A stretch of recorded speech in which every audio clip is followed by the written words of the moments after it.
Pada suatu hari, terdapat sebuah kisah seorang ateis yang tak percaya adanya Tuhan. Ia masuk ke dalam sebuah masjid.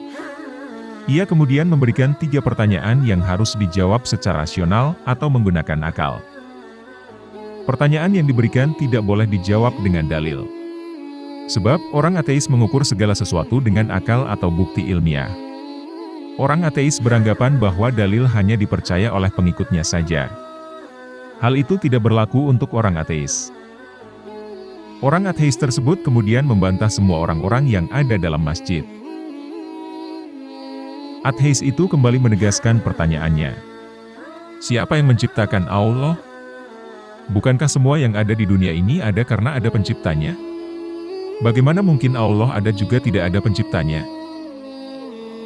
Kemudian, pertanyaan selanjutnya, bagaimana caranya manusia bisa makan dan minum tanpa buang air? Bukankah itu janji Allah di surga? Dan pertanyaan terakhir, kalau iblis itu terbuat dari api, lalu bagaimana bisa Allah menyiksanya di dalam neraka? Bukankah juga dari api? Mendengar pertanyaan tersebut, para jamaah yang ada dalam masjid terdiam dan tidak ada yang menjawab. Namun tak berselang lama, kemudian terdapat seorang pemuda yang mencoba menjawab 3 pertanyaan orang ateis itu. Pemuda tersebut kemudian memberikan pertanyaan pada ateis dan berkata, apakah engkau tahu dari angka berapakah angka 1 itu berasal sebagaimana angka 2 adalah hasil dari 1 tambah 1, atau 4 berasal dari 2 tambah 2? Mendengar apa yang ditanyakan oleh pemuda tersebut, sosok ateis tersebut hanya bisa terdiam tanpa bisa menjawab.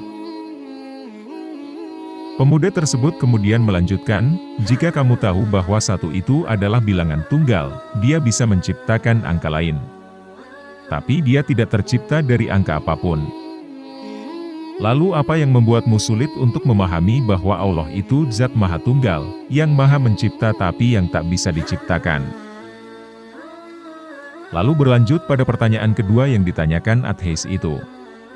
Pemuda tersebut kemudian menjawab, saya ingin bertanya kepadamu, apakah kita ketika di dalam perut ibu kita semua makan? Apakah kita juga minum? Kalau memang kita makan dan minum, lalu bagaimana kita buang air ketika dalam perut ibu kita dahulu? Pemuda tersebut kemudian menimpali dan kembali menegaskan pertanyaan pada ateis tersebut.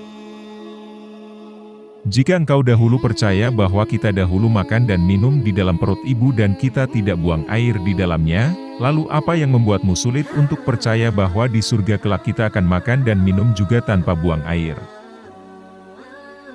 Pemuda tersebut kemudian menjawab pertanyaan ateis yang ketiga. Tapi tiba-tiba, pemuda tersebut menempel ateis itu dengan keras, hingga hal itu pun membuatnya kesakitan dan marah-marah pada pemuda tersebut. Pemuda tersebut kemudian berkata, tanganku terlapisi kulit, tanganku ini dari tanah. Dan pipimu juga terbuat dari kulit dari tanah juga. Lalu kita keduanya dari kulit dan tanah juga, bagaimana bisa engkau merasa kesakitan ketika saya menamparmu? Bukankah keduanya juga tercipta dari bahan yang sama? Sebagaimana iblis atau setan dari api di neraka. Ateis kemudian hanya terdiam dan tertunduk tanpa bisa membantah apapun. Nah, dari kisah tidak semua pertanyaan yang terkesan mencela Islam harus dihadapi dengan kekerasan. Justru kita sebagai muslim harus menghadapi hal tersebut dengan ilmu.